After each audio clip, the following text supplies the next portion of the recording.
LegalizeFreedom.com. Why are we here? Where do we come from? Where are we going? From the nature of reality to the future of humanity.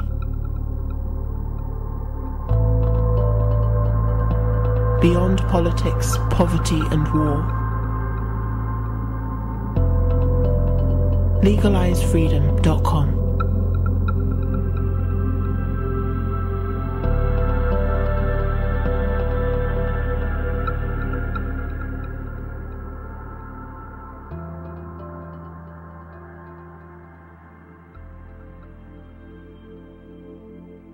Greetings and welcome once again to LegalizeFreedom.com. I'm your host Greg Moffat, and my guest today is Giles Slade, who joins us to discuss his book, The Big Disconnect, The Story of Technology and Loneliness. Why do millions upon millions of people in the modern world feel that isolation and loneliness are major sources of unhappiness? Tablets, smartphones and social networks all promise better opportunities to connect and stay connected. Yet what they really do is replace face-to-face interactions, and they disguise our growing inability to trust others. Have we arrived at a new kind of consciousness in which electronic interfaces receive most of our attention, to the detriment of real interpersonal communications and empathy? The Big Disconnect offers a bracing look at a world where intimacy with machines is increasingly replacing intimacy with other human beings. Hello and welcome, Giles, and thank you so much for joining us again on LegalizeFreedom.com. It's nice to be back. Giles, today we're going to talk a little bit about a book that you wrote several years ago called The Big Disconnect, The Story of Technology and Loneliness, which is actually more relevant than ever. Before we dive into that, just tell listeners a little bit about your background and how you came to have an interest in this subject. I grew up in Ottawa, Canada, which was a very small town. And I did my first degree in English literature and linguistics.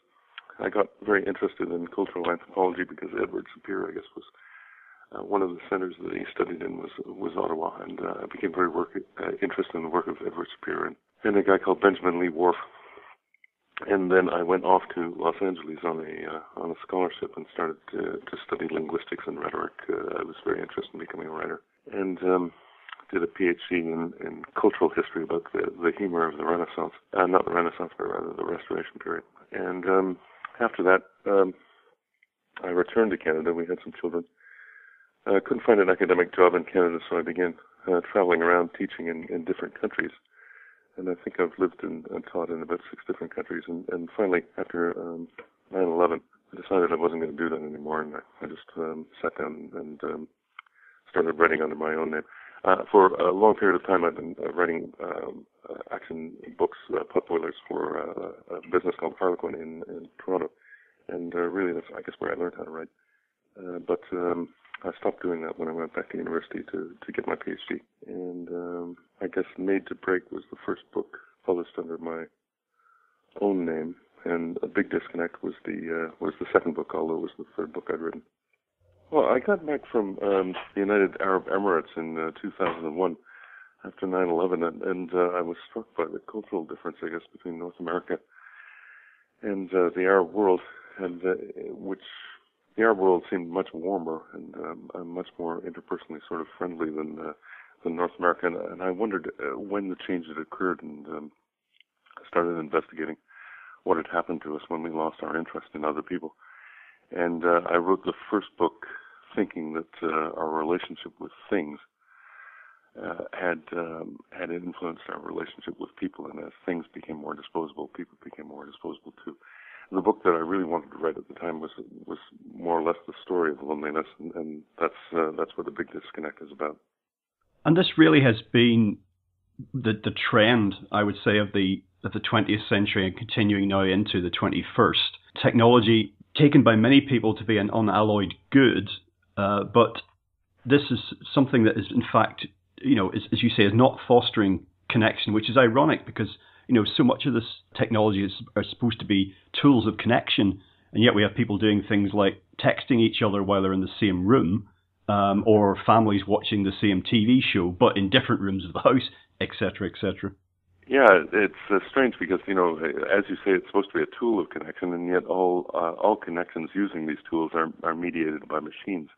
So you're automatically at a distance as soon as you use them, just as we are, by telephone. I mean, this wonderful telephone link that we have brings us a lot closer, you and I, but it's a very specific thing. It brings us closer because the voice is an instrument of closeness. But texting each other is not. And so you don't get any warmth at all from text. Now, you mentioned being in the Middle East, and obviously that's quite a diverse region in terms of prosperity and, adoption of technology. You've got some very wealthy parts there where presumably they're as far advanced in the adoption of modern technology, if not more so than even North America or Europe, for example. And you've got parts, we think of all the war-torn parts of the Middle East that are relatively poor.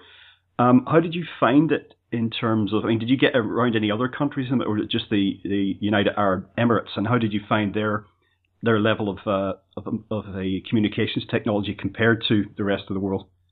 In the Emirates, they have cutting-edge technology, the finest stuff available. But what I found, I guess, was that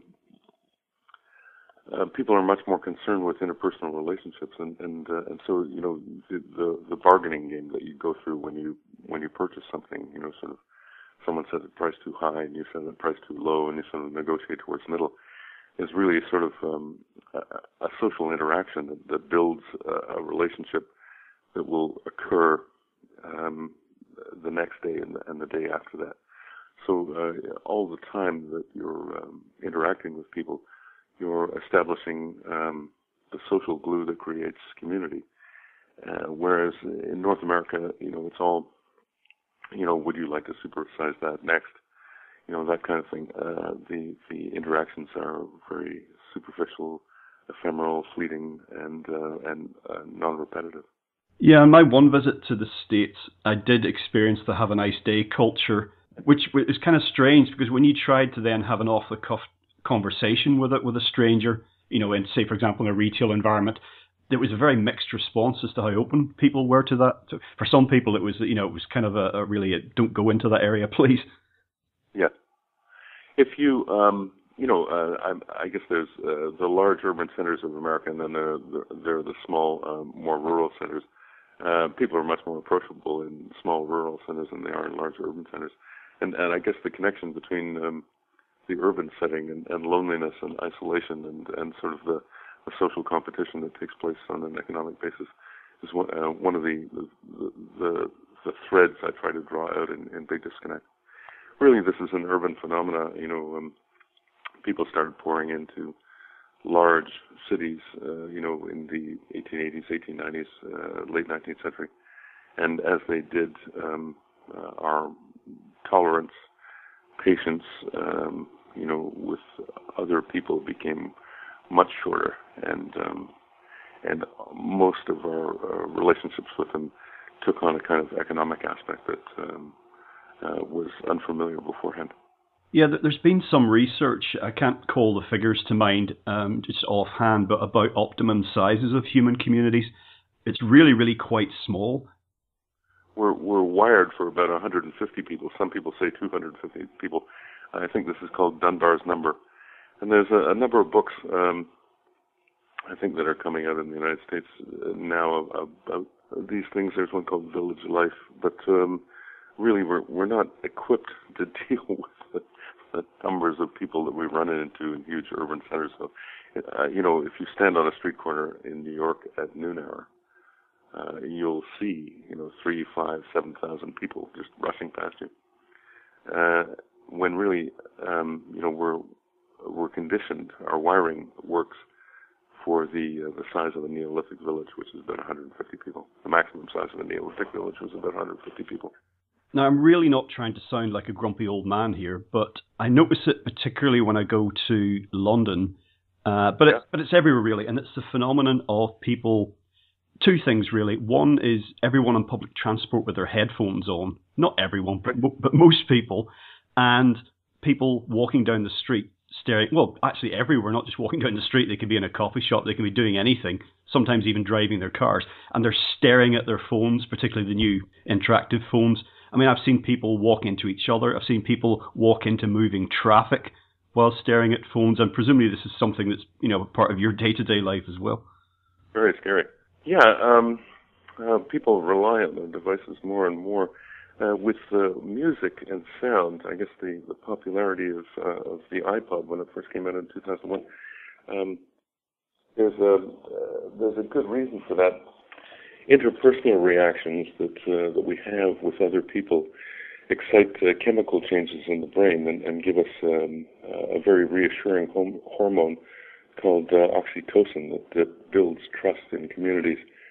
And music does this even if you're just listening to recorded music. So while you're walking across the urban grid feeling lonely and isolated, you can make yourself feel much better if you're listening to a tune. And I think the other thing is that because we've become much less accustomed to interacting with people on superficial levels, we have become much less accustomed to interacting with people on superficial levels. And so we no longer say things like "good day," "how are you," "nice day, isn't it?" Exchange sort of pleasantries in the street, and instead we look to hide ourselves from other people by delving into our devices, or wearing sunglasses, or looking away when they make eye contact with us, that kind of thing. And I think that's what's going on there. It's sort of a double thing. You also document how, as a result of this trend over decades, that basic social and interpersonal skills are breaking down. We've perhaps could say we have a generation that never really learned those in the way that previous generations did, and even language, in my experience, seems to be breaking down, particularly amongst younger people. You've got the phenomenon of text speak, which is becoming just the way that people communicate. Yeah, I think there's been a general decline in civility because people, are unaccustomed to building relationships with each other and don't see the relationships as lasting or something valuable. And I think, a man several years ago documented the decline of social capital in the United States in a book called Bowling Alone. I think this is one of the major causes of the decline in social capital, is that we don't make time to take time with other people anymore. We don't count them as important to us and give them the consideration and courtesy, which is really time. You are patient with someone, you take time with someone, and so gradually the social glue that holds our society together is sort of melting away. And I think this is very true in London.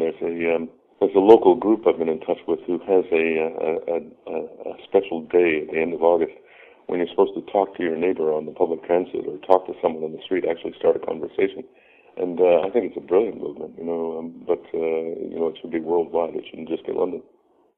Well, I came from a sort of semi-rural community, and the first time I ever went to London was, I remember it well, it was in 1988. I went to see a Pink Floyd concert, travelled all the way there myself, and I've never worn a watch, so I remember getting there in the middle of the afternoon, and I didn't know what time it was.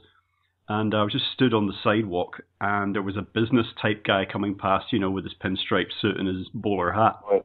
So I stepped forward towards him to ask him the time, and he physically leapt away from me, like I was going to attack him, and that was 1988. Ironically, he had one of those, the Wall Street type big brick mobile phones. He was an early adopter of the technology. You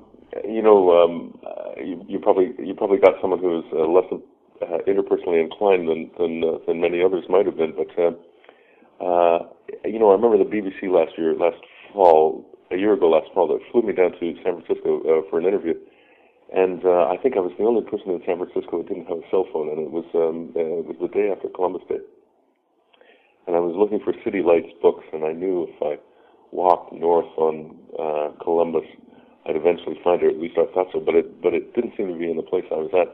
And so I stepped up to a man who was staring into his cell phone, and I said, City Lights bookstore around here. And he looked at me like I was insane, and said, "Why don't you use your cell phone?" And I said, "Well, I've left it." And so he actually gave me directions, but I think I was the only person in San Francisco who didn't have one of these devices and wasn't using Google Maps to find out where they were, you know.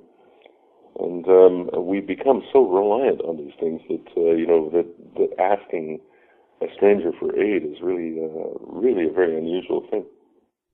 Yeah, and of course, there's another sort of side to that, or this whole situation rather, is that technology enables us to be uselessly distracted 24/7. Technology doesn't sleep, and it's actually begun to affect our relationship with the natural rhythms of night and day, and the seasons, etc. I think more than that, when we are distractible, when we are in our most superficial self, it's much easier to sell us things. We're much more competitive, much less reflective. Oh, I need one of those. I have to get one of those. And also when we're isolated from other people, of course we don't share things. So, I need my own car. I live alone. I need my own apartment. I need my own refrigerator. So I guess one of the knock-on effects of technology is that it breaks us down into individual markets that people who manufacture more technology can sell readily too. And this has been one of the trends. There's I guess if you follow the history of radio or the history of television, it's always started as a kind of group event, people crowding around a radio to listen, a very expensive radio to listen to an evening program, and then breaking up into other rooms to listen to the radio on their own so that they can control the dial and find their own program, that kind of thing. And now, Sherry Turkle published this book called Alone Together. We're all sitting around the living room staring into our devices. I've got a great interest in architecture, and therefore I tend to notice new building developments when they're going up, and just the lack of any sort of real creativity in terms of design that goes into them. But the point is that by far the biggest trend of the last, I'd say, 15 to 20 years in terms of new housing developments has been the building of apartment blocks. The number of family homes being built is way off what it was, say, for example, in the 1980s. Oh, absolutely. And in these apartment blocks, the majority of the apartments are becoming one bedrooms. Affordable one bedrooms where people can, or studios where people can live alone. And more people. According to an American sociologist, Eric Klinenberg, more and more people are living alone, all their lives. So there's this long period of non-marriage, not having children, just being a kind of solitary person in the urban center. Another side product of all this, you talked about, breakdown of civility, is that this phenomenon of hostility online. People behaving, talking to each other in disrespectful, as I say, or even hostile tone that they would never do if they were speaking to someone face to face. Yeah, it's not. I used to write for the Huffington Post, and you get there's this kind of chained dog effect, where a dog on a porch barks at everyone who passes, and sort of asserts his territoriality and in a way that he wouldn't do if he was off the leash and was able to confront them, So, but yes, people have become much less civil, and because they're often anonymous online, it's much less costly for them to be incivil. And but you find it in I think in all public interactions, So, my wife, who's a professor, finds the students much ruder and with a less firm sense of boundaries than they had maybe 20 years ago. And I think the security forces at all academic institutions, are coming to deal with this. I mean, there are a lot of shootings and stuff in North America, but it's not just shootings. It's people sort of making demands of their professors in a way that would never happen before. And demanding explanations for a grade on a term paper or something like that. It's just a mark of a basic level of skill that you haven't achieved, and there's no argument about it. But they seem incensed and want to register their anger. It's a very unhappy time, I think. Yeah, I've got a couple of close friends who are teachers, and they report teaching younger children, sort of say between 6 and 12, those sorts of ages, and they report a marked decline in standards of behaviour and language and even the ability of children to communicate with each other, with their teachers. And there was one interesting story I was told recently regarding mobile phones being used in class. And after several years of having mobile phones are not to be switched on in class at any time, they've actually had to now almost do a 180, and they now have basically what is called mobile phone time, where the kids are allowed to use their mobile phones because they found that it was so traumatizing for them to have to come in for, say, a 30 to 40 minute class with no mobile phone. I mean, it seems absolutely absurd to me, but that's what they ended up doing in this bizarre compromise. Yeah, and think of what's behind all this. I mean, so our economy is much more economized. The kids' parents are working night and day to pay for their small family dwelling. They don't see the kids that often. The kids are left on their own a lot. They play online games a lot, have much less interaction with people, and are used to relating with their peers who are probably pretty far flung by phone. So it becomes very important to them. And the reassurance of a voice on the phone, not just text messaging, but the reassurance of a voice on the phone is something solid that they can hang on to in their world. So, it becomes very, very important to them.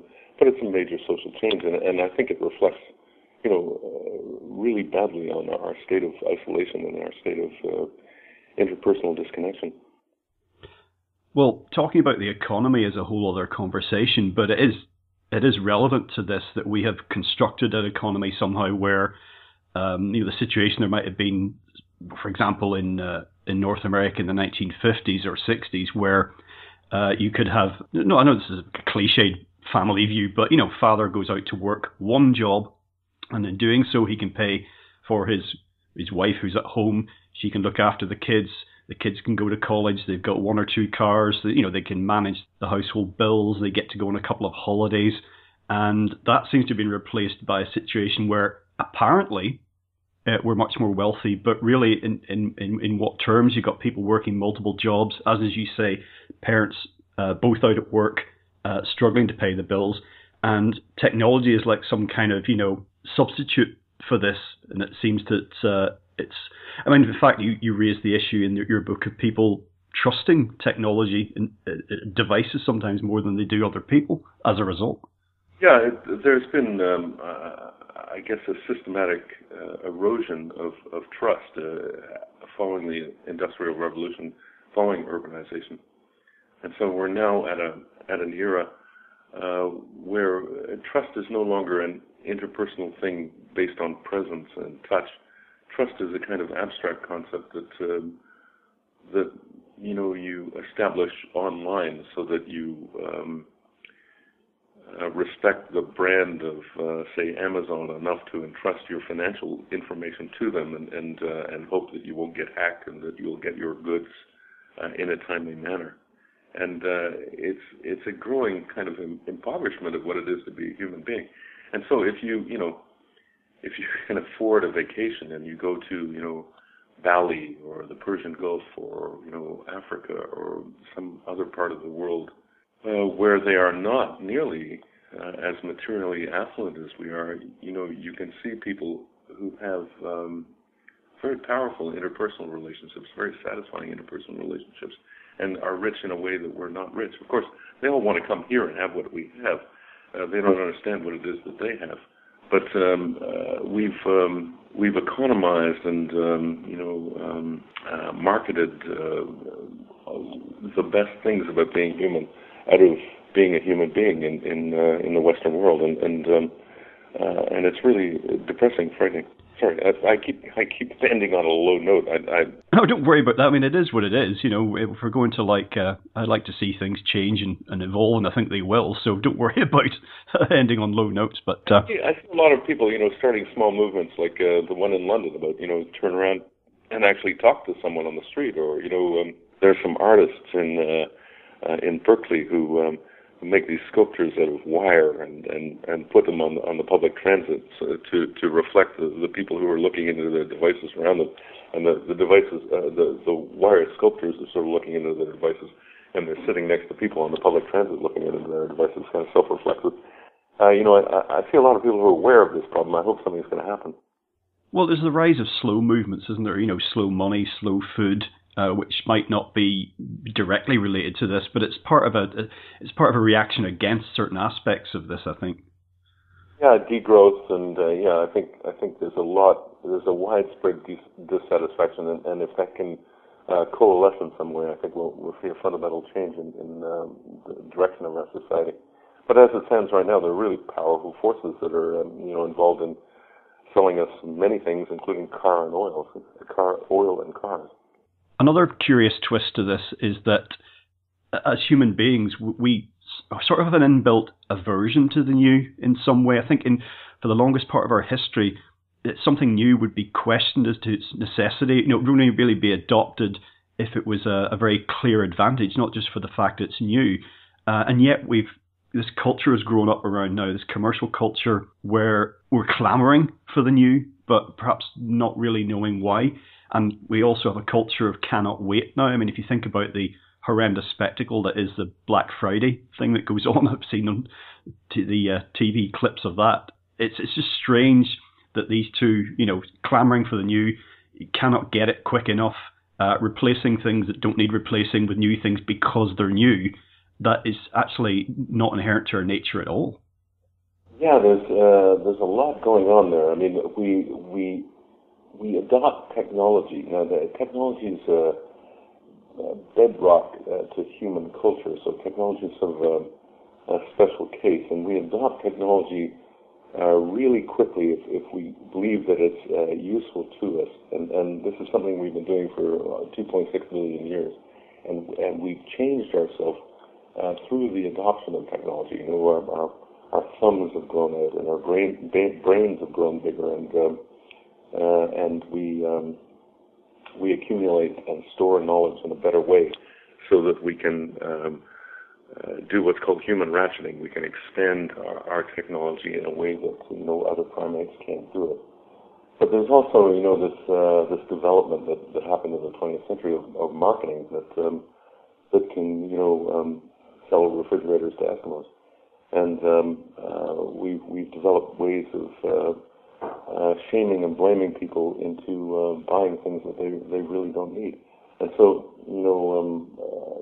there's genuine media excitement every year when Apple comes up with its new show and has a bendable phone or a smartwatch, when nobody's actually wearing watches anymore. It's really an interesting phenomenon. In terms of the economy, of course, we've seen this huge decline in physical products in terms of, for example, e-books replacing physical books and MP3s and downloads replacing actual physical music products. Though I'm told that vinyl sales are up over the last few years. And of course, there was a tremendous sense of community around bookshops and record shops, and it's been absolute carnage in that sector, in the last 15 to 20 years. Yeah, and depressingly so. I mean, I always felt, a good bookshop like Foyle's in London, was a bit, whenever I got to London, it was a bit like coming home. I spend a day in Foyle's and then I go off to my favorite Indian restaurant, Khan's, and just spend the evening there sort of stuffing myself with curry, and they're falling apart more and more.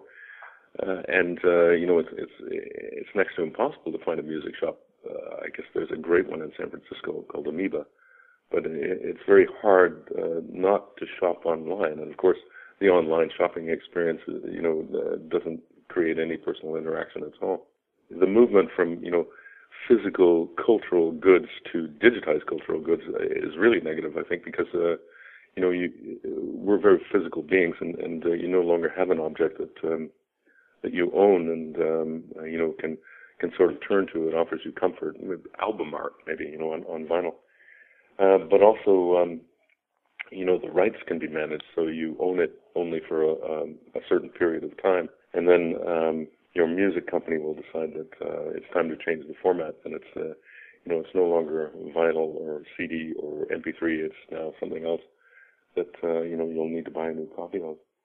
It's very cynical and it's very fast moving. And I guess my third book is about called American Exodus, is about a social collapse that I believe will happen when climate change becomes so extreme in North America that communities can't support themselves anymore. And I'm thinking that this is the point when all these radical things that have happened with technology will change. Of course, if the power grid comes down, we can't support these technologies anymore. And then I think things will change radically. And I suppose that sounds sort of science fiction-y, but I think it's very close, actually. No, I would just mention to listeners that we did an interview when American Exodus came out, and people can find that on the website, legalizefreedom.com. Just stick your name into the search and they'll find that. But that's actually a point I was going to come to later on, but to deal with it now is that ultimately this is going away. And I do reflect on when I see everything being digitized. And for example, I think the trend towards cloud data storage is actually potentially quite dangerous, because at a time will come, well, obviously there will be physical books and other physical media around for a long time, and there'll be whatever happens to the future of society, there'll be this huge legacy of stuff that was created. But I worry about a time when someone will, in the future, maybe 100, 200 years from now, will be faced with, even with a CD or a USB drive, and just thinking, what do I do with this? That if the technology isn't there to access the information.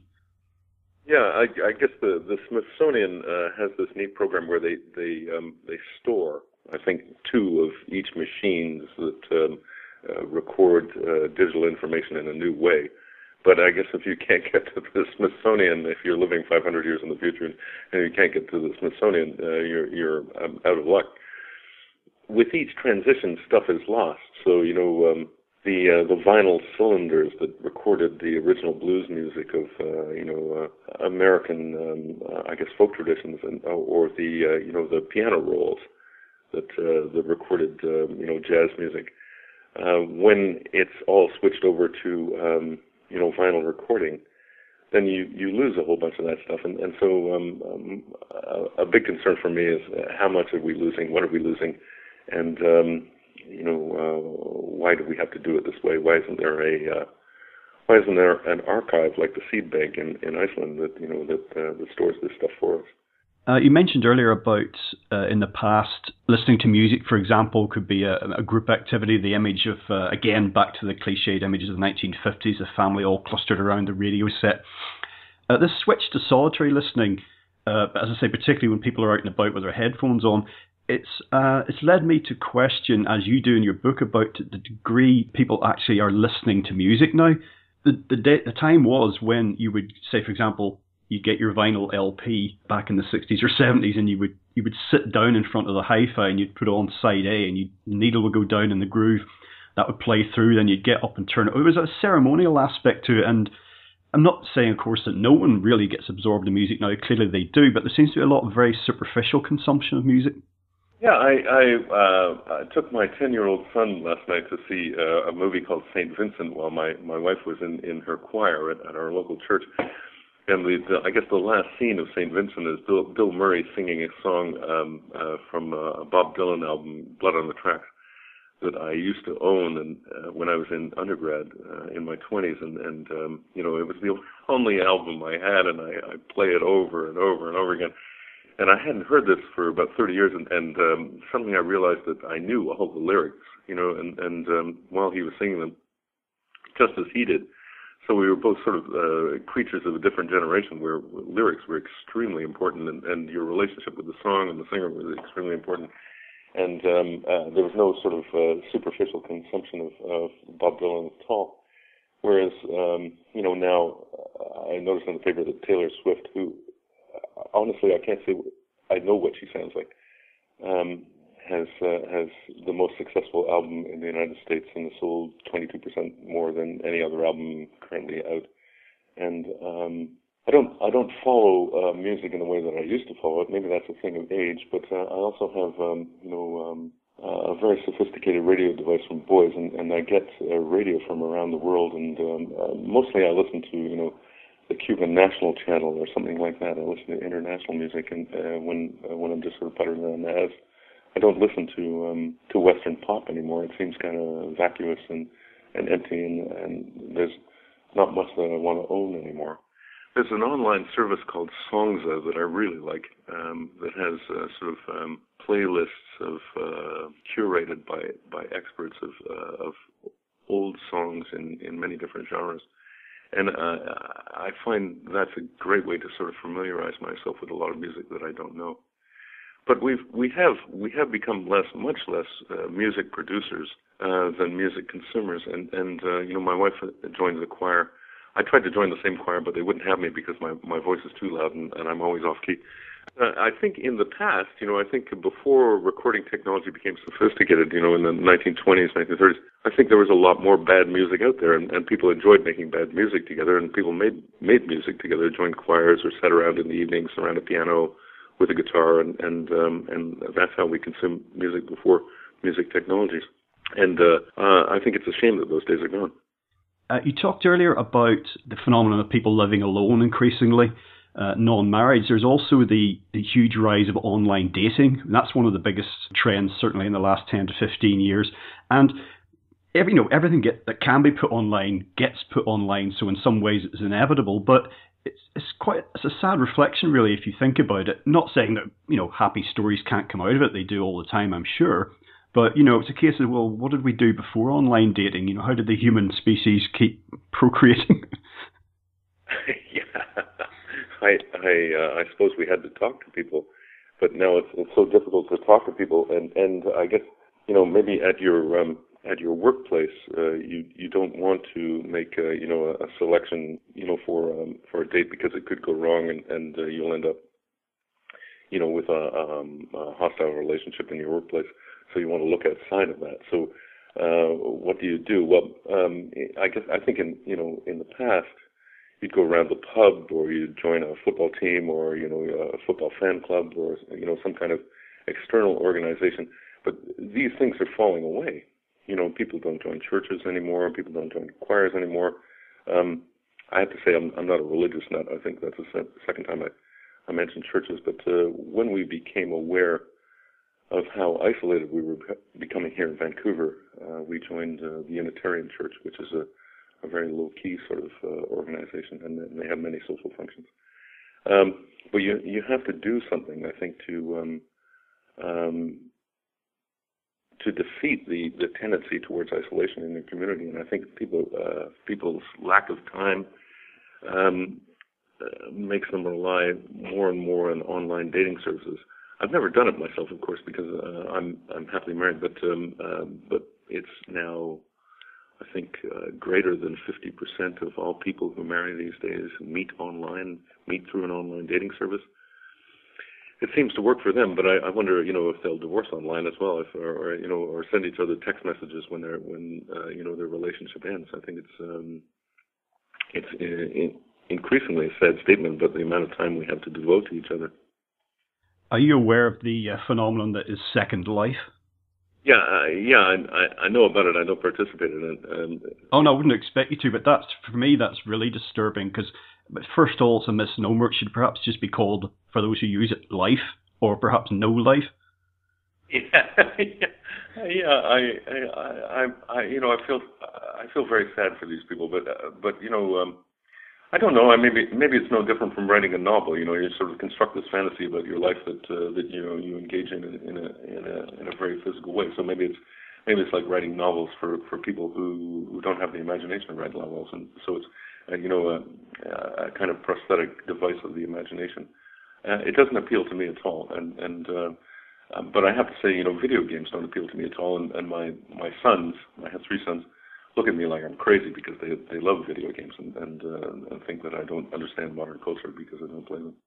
I remember in the relatively early days of video games in the 1980s being, absolutely enraptured by these things, and then at some point, quite early on, just completely disengaged from it. And I think there was part of me, a nagging part of my consciousness, that was saying, this is going to actually completely take over everything.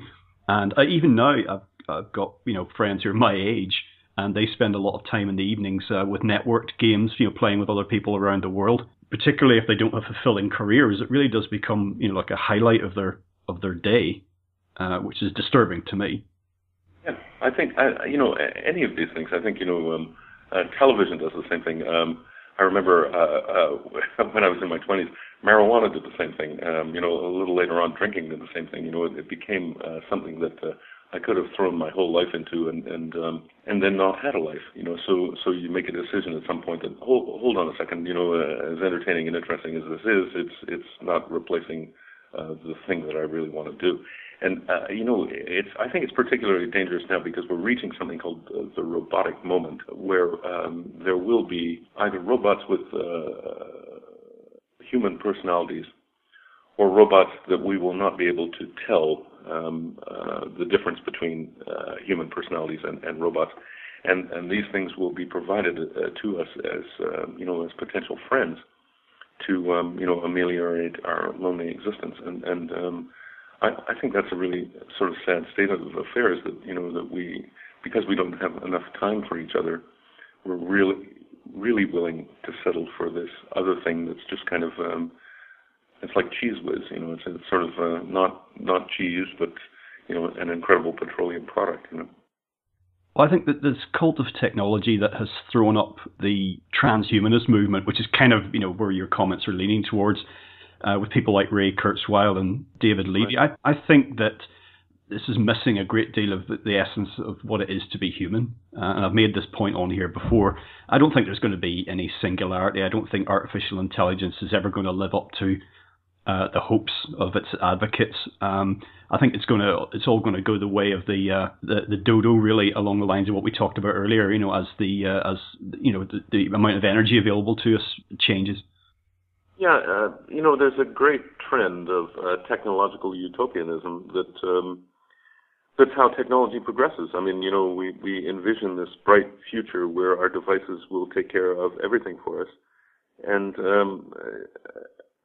so far we've fallen completely short of that. Ray Kurzweil, a very brilliant man, and I think what he describes, being able to download once we understand it, the entire personality and intelligence of a human being into a machine may actually become a possibility, I don't know, the next 20 years, the next 30 years.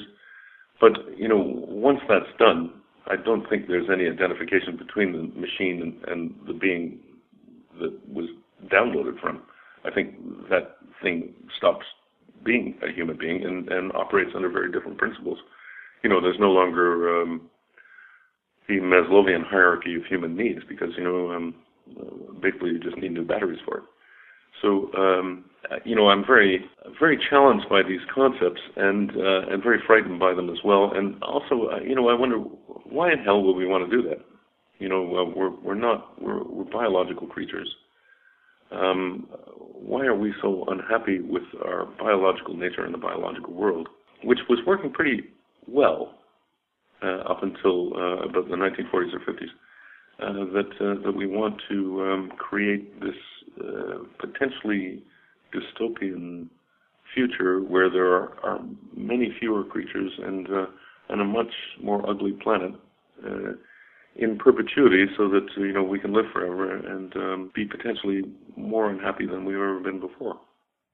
We could have another entirely separate conversation around that sort of fear of death phenomenon, which is what's at the root of that, a dissatisfaction with life as it is, a sort of bizarre disgust, body horror, as David Cronenberg, your fellow Canadian, would have called it, and this, unwillingness to accept our own mortality. That's really what's at the root of it. Yeah, and what is that really? I mean, that's really a horror of nature that is a very recent thing in human affairs, and that horror of nature has mixed into our technological culture and made us want to escape in these really odd ways, I think if you really understand your life and if you really understand the nature of life, then your own death is not such a horrible result or outcome. It's certainly not a strange or unknown one. And, it's something that's coming, like the change of the season. So, perhaps this is a bit too Buddhist, but I mean, you should accept it, and you can plan for it or not plan for it, but it's not something that should frighten the life out of you. And I think if it does frighten the life out of you, that's proof that, you're potentially quite cut off from nature and potentially quite cut off from the things that you share with all biota. And of course, nobody wants to die, but it seems quite inevitable. And an individual death, an individual human death, isn't really as big a tragedy as perhaps the extinction of our species would be. I mean, the species continues, but individual lives, appear and disappear, sort of like leaves falling off a tree. And I don't think that should horrify anybody. If it horrifies you, you're really quite stuck in ego, and the ego is terrified of being extinguished. But there are many more aspects to your consciousness than ego, and you grow up, you expand, you understand things better. You have your children, you see the seasons come and go, and you've had your turn, and fair enough. Of course, technology has been used to extend human life almost at any cost, beyond the point that would make sense. Was that intervention not taking place? In some cases, this is a good thing, but it's not questioned very often. It's like, if we can keep that person alive in whatever shape that may be, then we will do it because we can. Yeah, and there's a counter movement. I guess Oregon has passed a law where it's it's so strange. There has to be a law now that enables you to end your own life, in order to make it all tidy. Whereas this was just something that naturally happened once you became old and infirm, and you just sort of go out. Perhaps not in Britain, but in my country, you can just go and sit outside in very cold weather and just sort of stop yourself. It's very user-friendly way to die, or taking sleeping pills in the end of life or something like this. So there's a counter movement where the quality of life is really the most important thing. And if if your body is in decline, and if the medical profession can eke out a few more years for you at an enormous cost, they'll do it. But many people, I think, are choosing to, go as far as have, do not resuscitate tattooed on their hearts or something like this, so that they can die with some dignity. Yeah, it is an increasing part of people's, will making and stuff. They're telling their significant other, their family, anyone who matters really, that do not have me on one of those machines, sort of in a coma or whatever. I mean, that I must look this up, but that Israeli Prime Minister, wasn't he put on a life support? He was there for years. He might still be. I have no idea, but that's grisly. It's not something you want to do. In particular, who would like to die in a hospital? I'd rather go sit on a beach and wait to have someone bring me, little drinks with umbrellas in them, and just sort of wait to pass. I mean, it just seems we do strange things as human beings. We sort of we localize death, and we are terrified of it. When you go buy your chicken in supermarkets, it doesn't look like chicken. It's sort of wrapped in plastic and comes on this little pad that absorbs any trace of blood. But of course, if you come from part of the developing world, they'll slaughter the goat in front of you and bleed it into a bucket. It's we're divorced from our own nature, and increasingly divorced from our own nature. You mentioned supermarkets, and I don't know how much this is noticeable in North America, but there's a trend now towards unmanned checkouts. Basically, you check out your own stuff using barcodes, and banks have done something similar. You go into the bank now, and the counters have gone. It's all self-service machines, and we even have the rise of online banking, and even now online grocery shopping. And the ironic thing about online grocery shopping is it's actually costing the supermarkets more. Their profits are down because they've started to do a lot of the stuff that we used to do, i.e. drive to the supermarket, load stuff up, and then drive it home. And now they're doing that and it's costing them. But the point here is that all of these add up to less human interaction as well. Yeah, absolutely. I wanted to make a little film and put it on YouTube about how, you can drive around the city and do all your shopping and all your banking and, without having a single human interaction. I think that would be a very interesting film. Those automatic checkout machines perplex me because there's usually a bank of 4 of them, and so it eliminates the needs for cashiers. But each one of the machines for each bank of 4 machines, there's one person standing there to service the machine when it goes wrong, and it seems to go wrong every time. So I keep asking these people, why is this automatic machine better than just you standing at one machine, servicing people completely. I don't think they've got them down yet. But I'm sure that will be happening. And you don't even have to pay with cash anymore. You can just sort of swipe your cell phone across it and head for the door. It doesn't seem very cost effective, and it seems to facilitate theft. I don't know, but maybe I'm not an expert. Well, it's our tendency to respond to every issue with technology, and particularly when the issue itself is stemming from some issue with technology. So it's complexity upon complexity, and right. That seems to be what, as a technological society, we know how to do. But not only is increasing complexity not necessarily good for our own lives, but actually in terms of solutions, we're quite often just adding another problem, which will emerge at some point down the line, and somebody will bring forward a techno fix for it.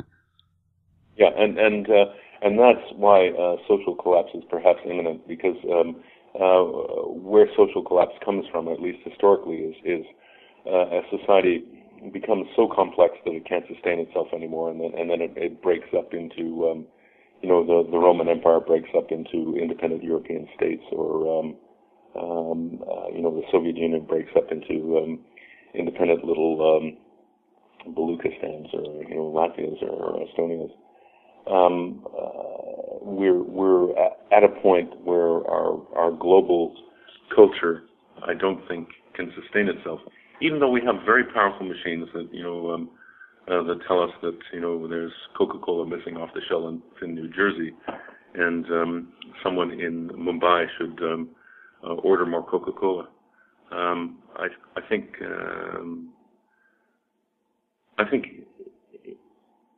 as human beings, we resent these levels of complexity, and we resent the level of documentation and surveillance that is taking place, under the name of modern corporate life. And so, when things begin to crumble, I think a lot of people will collaborate in kicking it down the stairs. Yeah, I think this is already happening. I mean, perhaps this would be a point just to close on, that this process is already underway. The march of technology, of course, continues. There's a new iPhone, however often it is, and that will continue for a while as well. But both in terms of physical and technological limits and in people's reaction against some of these trends, this process is underway, and it's only going to increase, I think, going forward in the next few years. Yeah, I think the progressive destabilization of the world is a sign of what's to come. Things in Ukraine, Hong Kong, the Arab world. There's no longer a superpower to appeal to and sort of regulate how bad things can get. And as I think independent states and organizations discover how newly independent they are, we'll see a lot more regionalization and factionalism and a lot less collective organization, and gradually things will spin down, which seems like a tragedy in terms of civilization, but of course it's spinning down before it starts to build up again. So basically we'll leave folks with a message of, like, put down your phone, switch off the TV, go and do something better instead. If you're a guy playing a computer game, switch it off and go and have a drink with a girl. It's certainly much more rewarding than texting someone about what you're bringing home for dinner. I don't I'm always at a loss to understand what it is that people are talking about when they're texting to someone on while walking down the street or while riding on public transit. I wonder Are there 9 basic topics? What are they? What is so all fired important that you can't wait until you get to work and fire one off? Yeah, exactly. Giles, today we've been talking about your book. It came out a few years ago, but it's extremely relevant. It's called The Big Disconnect, The Story of Technology and Loneliness. That's available everywhere, as indeed are your other books. Tell folks about your website and, I don't know, anything else you'd like to share, maybe what you're working on in the future. I'm thinking, I live in a place called Richmond, Ontario, Canada, and a few years back there was a man called Robert Zikansky who was killed at our airport by 4 RCMP officers. This was 7 years ago, who are now being tried for perjury. And I'm thinking about writing a book about this. But it's dark and depressing material, and so I'm wrestling with it. It seems that our social disconnection has at least in Canada, has empowered our federal police force and become a real sort of dangerous force that actually threatens Canadian democracy and Canadian individual liberties. And I think someone needs to look desperately at why this man, first of all, could be killed, should be killed at our airport, and secondly, why nothing was done about it, and no one has been charged. There really has been no justice, and how endemic this is, not only in our country, but across the world. Are we becoming more regulated by police? Are police less immune, more immune to public scrutiny? Is Ferguson the rule for the 21st century? And as much as I think that that's a book that needs to be written, whenever I think about writing it, my skin crawls. Well, perhaps that's the reason why you should forge ahead with it. And of course, if people stick your name into Google, they'll pull up your website. I shouldn't say Google, really, should I? I should say one of the other freedom-loving search engines. Well, Giles, once again, thank you so much for joining us today on legalizefreedom.com. Oh, my absolute pleasure. It was very nice of you to have me back. Well, folks, that's it for another week. As ever, thank you so much for listening. If you enjoyed the show, check out the website, which is legalizefreedom.com. That's legalize-freedom.com, where you'll find an archive of programs offering alternative views on a wide range of topics, including politics and economics, energy and environment, culture, spirituality, history, and the nature of reality. You can also browse and buy a range of publications from our guests, and if you're feeling generous, make a donation to help keep the site up and running. Based on current audience numbers, if everyone who tuned in donated just 5 pence per show, that's about 8 cents US, this could become a full-time, fully funded operation, offering more and more often. During October 2014, over 50,000 of you streamed or downloaded at least one show. Total donations were £7 UK, which currently converts to about $11 US. Whether you listen, donate, or do both, I greatly appreciate your support. Until next time, I'm Greg Moffat, and you've been listening to legalizefreedom.com.